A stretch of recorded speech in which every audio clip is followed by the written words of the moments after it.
Hi hello ఎలా ఉన్నారు అందరూ? మేమైతే చాలా బాగున్నామండి. హోప్ మీ అందరూ కూడా బాగుండాలని కోరుకుంటాము. మేము హాలిడేస్కి మా అత్తమ్మ వాళ్ళ ఇంటికి వచ్చాము కదా. సో ఇక్కడ ఏంటి అని అంటే ఇక్కడ నుంచి మేము ఇవాళ అప్లాయిగుంట వెంకటేశ్వర స్వామి టెంపుల్కి వెళ్తున్నాము. శ్రీ ప్రసన్న వెంకటేశ్వర స్వామి టెంపుల్ అండి. అది మా అవ్వకి అక్కడ గుండు చేయించాలి. సో అందుకోసం అని చెప్పి మేము అందరూ కలిసి వెళ్తూ ఉన్నాము.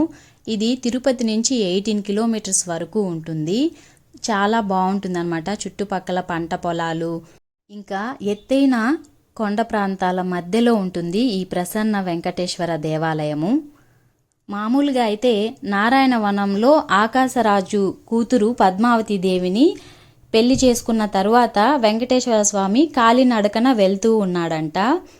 వెళ్తూ ఇక్కడ అప్లాయిగుంటలో అభయ వెంకటేశ్వర స్వామిగా వెలిశాడు అని చెప్తూ ఉంటారు. దీని తర్వాత నుంచి మంగాపురం ఇంకా తిరుపతికి వెళ్ళాడు అని చెప్తూ ఉంటారు.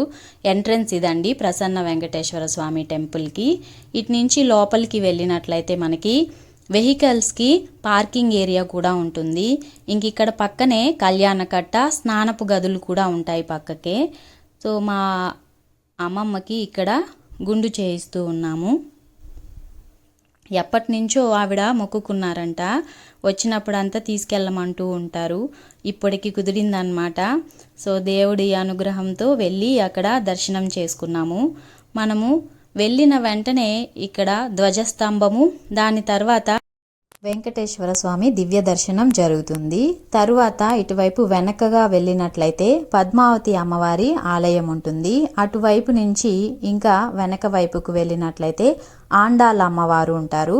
ఇంకా ప్రసాదాలు అన్నీ కూడా పంచుతూ ఉంటారనమాట. మాకైతే చాలా బాగా దర్శనం జరిగింది. ఇంకా టైమింగ్స్ వచ్చేసరికి మార్నింగ్ 6 AM నుంచి 12:30 PM వరకు, ఇంకా ఈవినింగ్ 4 PM నుంచి 7:30 PM వరకు ఉంటుంది. అప్లాయిగుంట టెంపుల్ చుట్టుపక్కల ఉన్నటువంటి 7 వెంకటేశ్వర స్వామి టెంపుల్స్లో ఇదొక స్పెషాలిటీ అన్నమాట. అభయహస్త దర్శనం జరుగుతుంది ఇక్కడ. మోక్షానికి మార్గం తిరుమల శ్రీ వెంకటేశ్వర స్వామి వరద హస్త దర్శనం. వరాలు పొందుటకు మార్గం శ్రీ ప్రసన్న వెంకటేశ్వర స్వామి అభయహస్తం అని చెప్పి.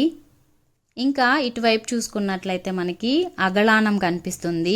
కొబ్బరికాయలు ఇంకా కర్పూరం అవి వెలిగించడానికి.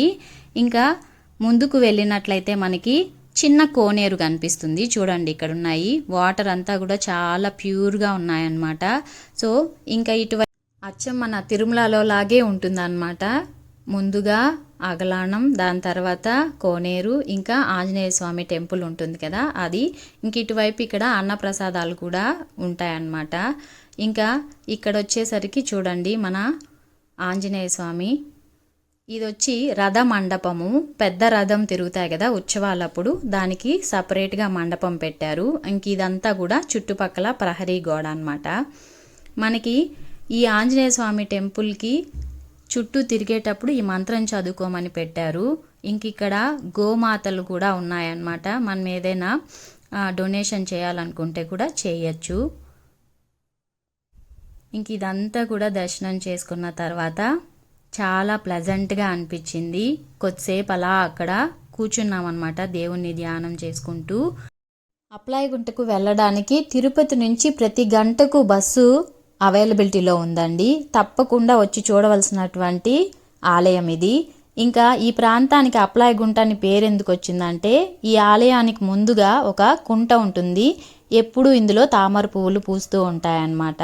అందుకోసం ఈ వీడియో కనుక మీకు నచ్చినట్లయితే లైక్ చేయండి, షేర్ చేయండి, సబ్స్క్రైబ్ చేసుకోండి. Thanks for watching.